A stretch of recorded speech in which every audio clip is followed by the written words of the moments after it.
this is evaluation piece, which has to function. Which we should have anyway. You know, right, as you carry it out to the full implementation, you get your evaluation instrument, then how do you implement it? And that's where the 250 would come in. Or maybe more, depending on how they want to be quite truthful, this element we are addressing right now, this is obviously the most important component, which is teaching evaluation. Yeah. You get, well, I don't separate the two. Your instrument and how you can evaluate they're interlocked. You can't separate them at birth. I understand. But what happens? How do we count things which some teachers might do outside of the classroom? Well, you can use the Denver model. They have areas where that you can look at. I mean, there are other models. That's where don't reinvent the wheel. I mean, if someone's got something that you can borrow from. So the other part is just deciding what other things truly contribute to the system. The most difficult piece to well, that's what the strategic plan subcommittee is charged with, is developing that instrument. And you also have a human resource team that's looking at retention and how do we keep people. And then you're gonna have the evaluation committee with their recommendations, and then you're gonna have the human resource making their recommendations, because they're two separate committees. But I'm sure one of the things human resources will say is that you need to be able to evaluate, and keep the good teachers in your district. To retain other good teachers, other good teachers, like good doctors, like good lawyers, want to be with other good lawyers, good doctors, good football players want to be with good football players. That's why they sign with other teams. So, that's something that you would hope would happen. So in this committee, you will look at all elements involving learning community, all elements, not only what happened in the classroom, how someone we will propose a plan for your review, where we'll look at we'll look at as much as you can look at, because we could spend literally 2.5 years just going into the research and traversing, the ins and outs. But, I'm hoping that we can have something for your review by the summertime. Maybe that's too optimistic, but. Let me use Mrs. Parker here as an example. If Mrs. Parker, as a music teacher, was subject to this evaluation, would we evaluate how is she performing as a teacher who is teaching? That would be one component. In my view, it would be one component. Okay. Now, would this also include that Mrs. Parker, on her own time in the afternoons, organizes special rehearsals in somewhere else with the same group of children when there's no one observing them? In my opinion, I believe teachers should get credit for doing those sorts of things. Is this included in that evaluation? Well, we haven't done it yet. I understand. I can't tell you what's not there yet. Is this part of the plan? Well, as I view it, yes, but I'm one member of the whole.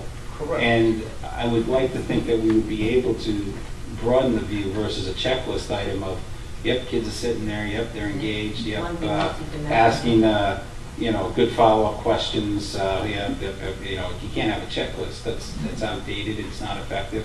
And more importantly, most importantly, as a teacher, I used to hate those things because it didn't tell me anything. It didn't tell me how I was doing, or where I needed to improve on. Redirect your questions more to the right side of the room, Bill. Your left, I focus on my left. I always have. And in every evaluation, I got to focus on your right. That was the big recommendation I used to get. It didn't help me at all. Other than if you were on the right side of the room, I'd try to spend more time looking at you, but it wasn't meaningful. But in my view, hopefully we will develop a document that will account for those things, and that part of the evaluation, yes, it will be done by an administrator, but hopefully for the fine arts, PE, tech ed, especially talking about the high school, but also the middle school, that you would have somebody, at least one other person, who's skilled in that area to be able to at least give their input into the process, maybe even more. Maybe you could have an art teacher and a music teacher, because they're in fine arts, review what goes on in chorus, and vice versa. We haven't even gotten to that point yet, but we have to account for everyone out of the core curriculum.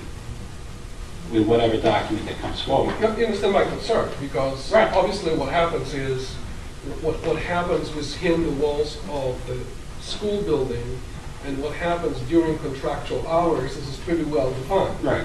You have to be here, and now that I can observe what you were doing during your particular lesson. Now I can look what kind of homework you assign, what comes back, and so In on. most What do you evaluations, want beyond that? in most old evaluations, an evaluator, if they were doing their job, would know that you, Mr. Burgundy, were taking a group of kids every Saturday to work, on instrumentals in the band. You would just know that, and you would write it down as, almost like other category, yes, Mr. Wright, I'm very pleased to see that you've completed your 7th season coaching the girls basketball team.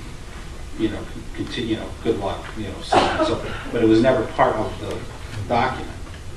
And that's where the paradigm change needs to occur, working with the teachers, so that you can account for more than, and I think Mrs. LeFay talked about that. You want to account for that. You want to account for someone who's also serving as a mentor to another teacher. So that would all be, in my view of it, it would be very comprehensive. It should be a comprehensive document that we produce if it's going to do what we want it to do, or at least try to.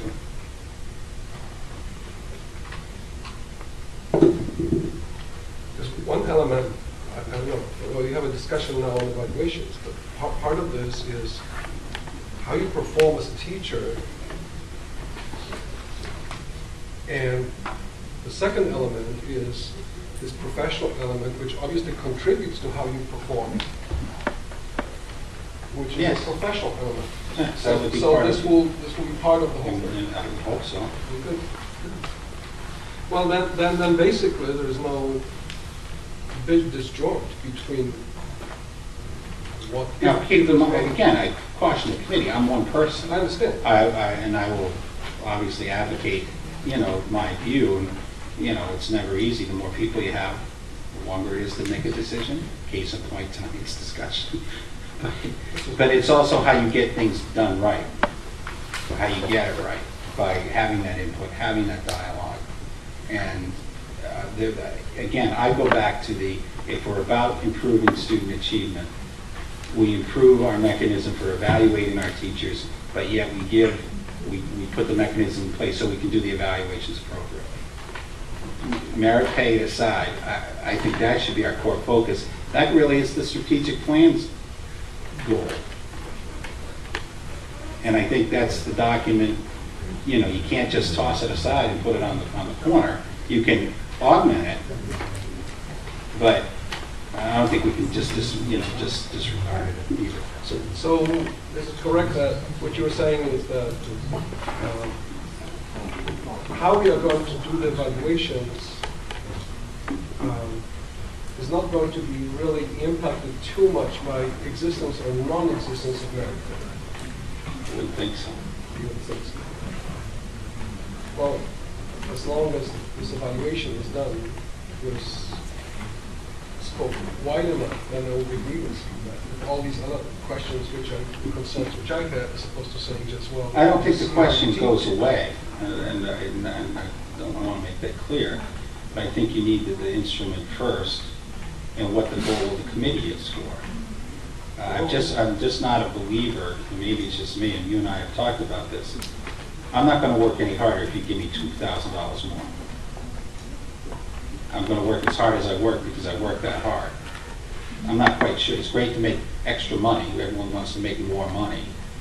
And to say, yeah, we're going to dangle a bonus in front of you, yeah, it'd be great if you get it. But that's not why.